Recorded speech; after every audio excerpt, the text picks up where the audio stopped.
Hello students, welcome to S K online tutorials. आज आपण quantum मेकॅनिक्समधील एक खूप इम्पॉर्टंट कॉन्सेप्ट समजून घेणार आहोत. That is wave function and it's physical significance.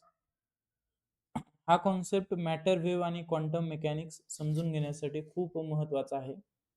Unit number 3 मध्ये इंजिनिअरिंग फिजिक्समध्ये आपल्याला हा टॉपिक दिलेला आहे. सगळ्यात अगोदर आपण मॅटर वेव्हचं एक शॉर्ट इंट्रोडक्शन बघूया. मॅटर वेव्हज म्हणजे काय? मी या मागच्या व्हिडिओमध्ये सुद्धा जेव्हा डी ब्रॉग्लीज हायपोथेसिस एक्सप्लेन करत होतो तेव्हा सुद्धा मॅटर वेव्हज तुम्हाला समजून सांगितलेल्या आहेत. तर थोडक्यात मॅटर वेव्हज आपण समजून घेऊया की according to de Broglie hypothesis प्रत्येक मुव्हिंग पार्टिकल सोबत एक वेव्ह असोसिएट असते and that wave is called as matter wave. त्याची डेफिनेशन इथे तुम्हाला दिसत असेल स्क्रीनवरती.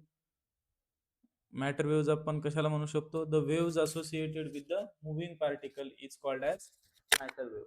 These waves are neither electromagnetic nor mechanical waves. They are simply hypothetical waves.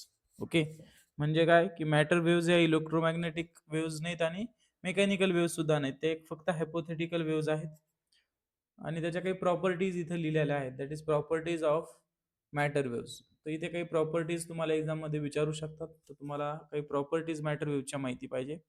So इथं झाली first property, that is they are neither electromagnetic nor mechanical waves. Second one is that the lighter the particle greater the wavelength associated with the matter wave.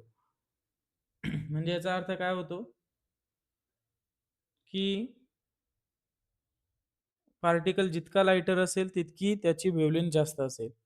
Next, more minor the velocity of particle more significant the wavelength of matter wave.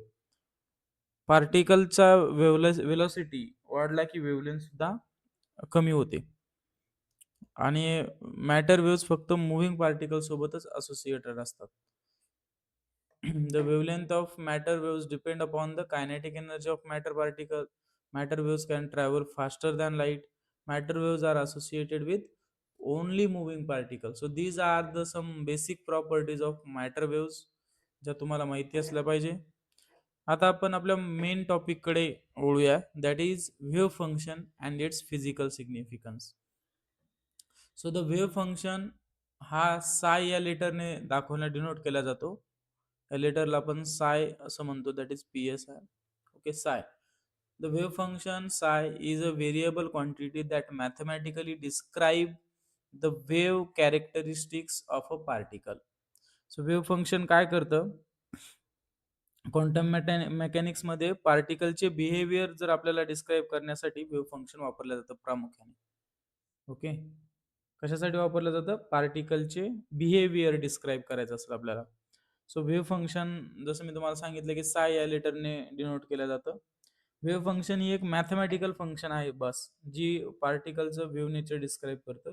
Mathematically आपण त्याला असं describe करतो किंवा असं denote करतो की psi is equal to it is the function of that is x y z and t. Okay, x y z काय असतं? पोझिशन दाखवतं ते स्पेसमध्ये अँड टी म्हणजे टाइम. सो मॅटर वेव्हचं जे साय फंक्शन आहे याच्यावरती आहे, पोझिशन आणि टाइम वरती डिपेंड आहे. So the value of wave function of particle at a given point on the space, uh, given point of space and time is, जसं मी तुम्हाला सांगितलं, psi must be single value function and it must be continuous. Wave function valid असण्यासाठी काही conditions असतात मित्रांनो.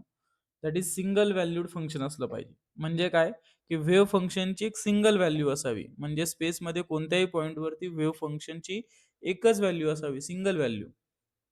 Continuous म्हणजे काय? Wave function continuous असावं, म्हणून त्याच्यामध्ये सडन ब्रेक किंवा सडन जम्प नसला पाहिजे त्याच्या व्हॅल्यूज मध्ये. ओके, देन फायनाईट व्हॅल्यू असावी. वेव्ह फंक्शनची व्हॅल्यू नेहमी फायनाईट असावी. इनफायनाईट व्हॅल्यू असलेली वेव्ह फंक्शन फिजिकली सेन्स देत नाही. आणि डिफरन्शिएबल असावी, कारण क्वांटम मेकॅनिक्स मध्ये एनर्जी कॅल्क्युलेट करण्यासाठी आपण स्क्रॉडिंजर इक्वेशन वापरतो. स्क्रॉडिंजर इक्वेशन सुद्धा आपल्याला बघायचं आहे काय आहे तर. सो त्याच्यामुळे त्याची व्हॅल्यू फायनाईट असली पाहिजे, डिफरन्शियल असली पाहिजे. या झाल्या काही त्या वेव्ह फंक्शनशी रिलेटेड गोष्टी. त्याच्यानंतर physical significance of wave function. आता सर्वात इम्पॉर्टंट पार्ट, वेव्ह फंक्शन साय स्वतः डायरेक्टली मेजरेबल नसतो. Phi function is used to establish the probability of finding particle in 3D space. If there is a particle, then probability of finding it become 1. There is no physical meaning of wave function as it is not a quantity which can be observed. Okay. आलं लक्षात? There is no physical meaning of wave function as it is not a quantity which can be observed. तर wave function generally हा complex quantity असते. Complex quantity म्हणजे तुम्हाला माहिती आहे की रिअल आणि इमॅजिनरी पार्टने बनून कॉम्प्लेक्स क्वांटिटी बनत असते. जे दोन पार्ट असतात, रिअल आणि इमॅजिनरी. इमॅजिनरी पार्ट हा आपला आय सोबत आलेला असतो. ओके. आणि हा ए जो आहे तो काय, real part. The product of this two indices, जसं की कॉम्प्लेक्स क्वांटिटी आणि कॉम्प्लेक्स कॉन्ज्युगेट जर आपण त्याचा घेतला, म्हणजे त्याचा साईन आपण चेंज करतो कॉन्ज्युगेट घेताना. सो या दोन इंडायसेसचं जर आपण मल्टिप्लिकेशन केलं, that is the product of this two indices indicates the probability density of finding the particle in a space at time, that is psi into so that is psi square. म्हणजे काय की प्रोबॅबिलिटीज density wave फंक्शनचा physical meaning आपल्याला मिळतो. That is त्याचा जर आपण या सायचा आणि या सायचा जर आपण प्रोडक्ट घेतला, दॅट इज साय स्क्वेअर, तर हे आपल्याला काय देतं, हे आपल्याला प्रोबॅबिलिटी डेन्सिटी देते. स्पेस मधील एखादा पॉइंटवर पार्टिकल सापडण्याची प्रोबॅबिलिटी किती आहे हे आपल्याला साय स्क्वेअर फंक्शन सांगतं. सो हा त्याचा फिजिकल सिग्निफिकन्स झाला. सो इम्पॉर्टंट पॉइंट असा याच्यामध्ये की आपण असं म्हणू शकतो की वेव्ह फंक्शनला म्हणजे सायला डायरेक्ट फिजिकल मिनिंग नाहीये, पण साय स्क्वेअर हे पार्टिकलच्या प्रोबॅबिलिटी डेन्सिटी दाखवतं की तिथे पार्टिकल असण्याची शक्यता किती आहे. म्हणजेच पार्टिकल कुठे सापडण्याची शक्यता आहे ते वेव्ह फंक्शन आपल्याला सांगतं.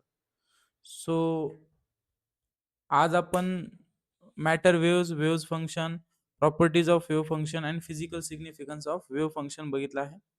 आय होप हा व्हिडिओ तुम्हाला युजफुल ठरेल वेव्ह फंक्शन समजून घेण्यासाठी.